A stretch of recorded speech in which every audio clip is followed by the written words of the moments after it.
Assalamualaikum warahmatullahi wabarakatuh. Nama saya Raisa Alfauzia dari Pendidikan Kimia Fakultas Ilmu Tarbiyah dan Keguruan. Di sini saya akan membahas mengenai makna lafaz dzarrah yang berkaitan dengan atom. Disimak baik-baik ya. Al-Quran merupakan firman Allah Subhanahu wa Ta'ala yang diterima oleh generasi ke generasi tanpa adanya perubahan, memiliki kelebihan serta keistimewaan dibandingkan dengan kitab-kitab sebelum adanya Al-Quran. Salah satu keistimewaan yang terdapat di dalam Al-Quran yaitu Al-Quran memiliki sebuah kata yang dapat diartikan dengan berbagai makna sesuai dengan konteks yang ada di dalam Al-Quran. Salah satu lafaz di dalam Al-Quran yang memiliki makna lebih dari satu yaitu dzarrah. Menurut Al-Quran, lafaz dzarrah biasanya diartikan sebagai benda terkecil, sedangkan menurut sains, benda terkecil adalah atom, maka dzarrah bisa diartikan sebagai atom. Atom adalah satu pelajaran kimia yang membahas tentang partikel-partikel terkecil dari suatu benda yang tidak dapat dilihat dengan kasat mata. Sebagian besar filsuf Yunani mengulasnya dalam skala makro, yaitu berdasarkan apa yang mereka lihat, dan ada pula yang berpikir secara abstrak tentang makna terdalam alam semesta ini dalam skala mikro. Hal tersebut tidak dapat dilihat tapi dapat diyakini. Ada pula ayat mutasyabihat yang terdapat di dalam Al-Quran yang menjelaskan ilmu pengetahuan sains, baik secara eksplisit maupun secara implisit. Kimia adalah bagian dari sains, dan ada banyak konsep yang berkaitan dengan kimia yang tercantum di dalam Al-Quran. Pertama kali konsep atom diusulkan oleh Demokritus dari Abdera pada tahun 420 sebelum Masehi. Pada dasarnya, ide Demokritus ini mengenai materi atom adalah diskontinu, yaitu materi yang terdiri dari partikel terkecil yang tidak dapat dibagi lagi. Biasanya dikenal dengan sebutan atom. Istilah atom berasal dari kata atomus.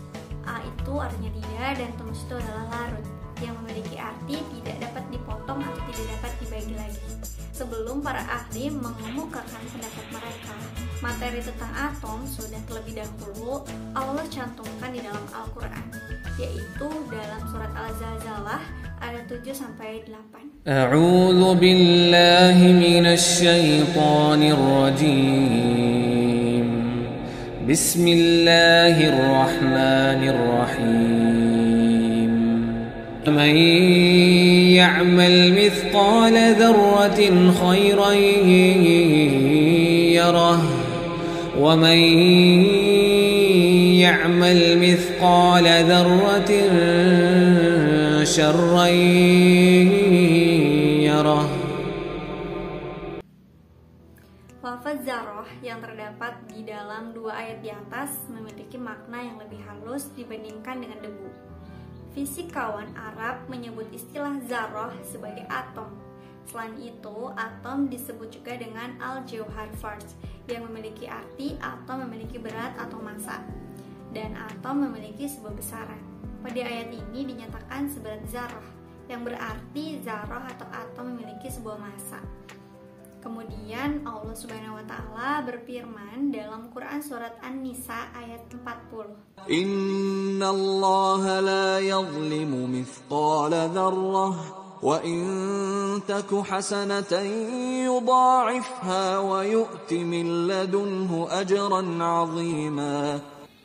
Ayat tersebut menjelaskan bahwa di hari kiamat tidak akan ada kezaliman oleh Allah Subhanahu wa Ta'ala, bahkan hingga seberat atom yang kecil. Jadi kita semua tahu bahwa atom adalah hal yang sangat-sangat kecil, tapi Allah Subhanahu wa Ta'ala tidak akan berhenti sampai di sana. Allah Subhanahu wa Ta'ala berfirman bahwa di hari kiamat amalan kita akan ditimbang sampai kesatuan atom, sehingga tidak ada ketidakadilan sekecil apapun di hari itu. Dari dua ayat tersebut, Allah memiliki kisah dengan dzarrah yang menunjukkan kompleksitas daripada narasi yang tidak bermakna. Hal ini telah dibuktikan oleh para ilmuwan di abad ke-20 yang menemukan bahwa dzarrah ini adalah sangat kecil ukurannya tapi memiliki kekuatan yang sangat luar biasa.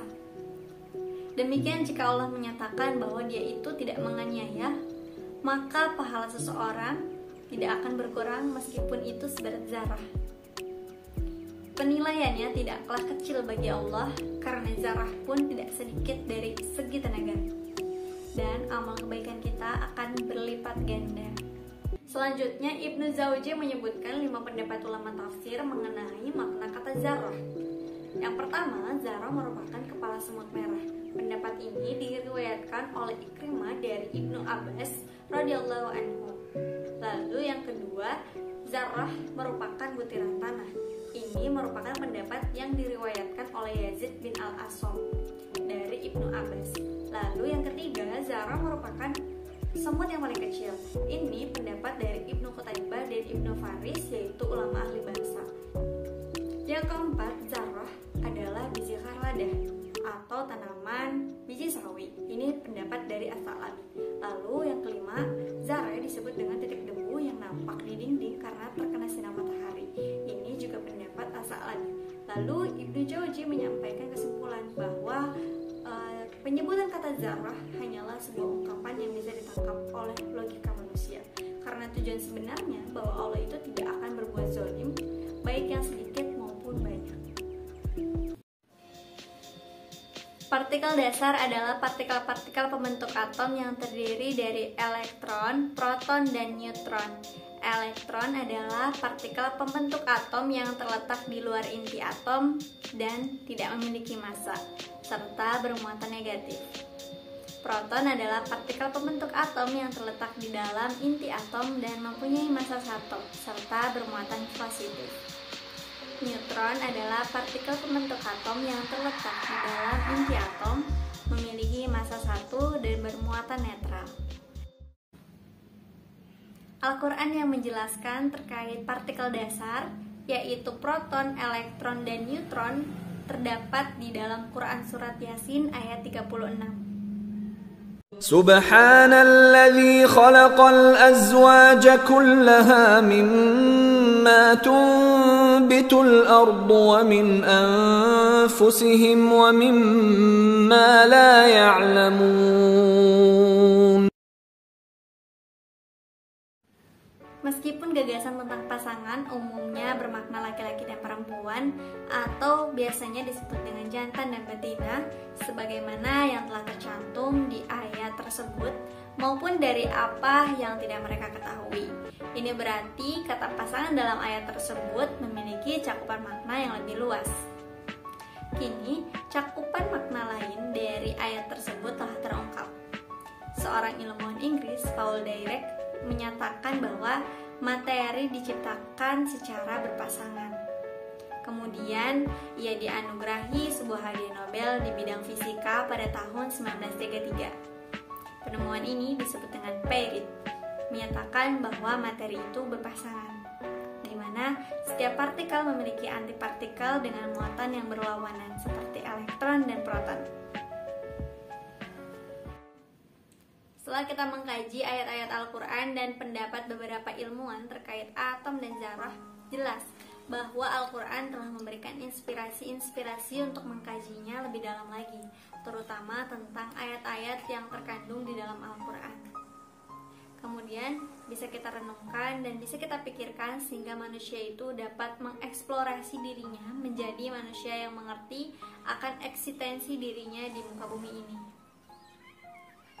Berdasarkan pemaparan tadi, kita dapat simpulkan bahwa Al-Quran adalah kitab suci yang memiliki banyak sekali keistimewaan dan kaya akan ilmu pengetahuan. Kata-kata yang terkandung dalam Al-Quran itu memiliki berbagai makna, baik yang dijelaskan secara langsung dalam kalimat maupun secara tersirat. Keterpaduan antara Islam dan sains dalam arti kata zarah yang disebutkan di dalam Al-Quran memiliki arti yang sangat kecil. Dan jika di dalam kimia, materi yang sangat kecil itu disebut dengan atom. Meskipun sekarang diketahui bahwa atom memiliki partikel penyusun, yaitu proton, elektron, dan neutron, maka lafaz zarah memiliki beberapa arti yang telah dijelaskan oleh para ulama. Meskipun sebenarnya kata zarah itu dimaksudkan untuk menunjukkan benda yang sangat kecil. Penggunaan kata zarah dalam Al-Quran itu memiliki arti bahwa Allah tidak berbuat salah sekecil zarah Dan segala perbuatan yang kita lakukan, meskipun hanya seberat zarah, kita melakukannya tetap akan mendapatkan imbalan. Demikian yang dapat saya sampaikan, kurang lebihnya mohon maaf, semoga bermanfaat. Assalamualaikum warahmatullahi wabarakatuh.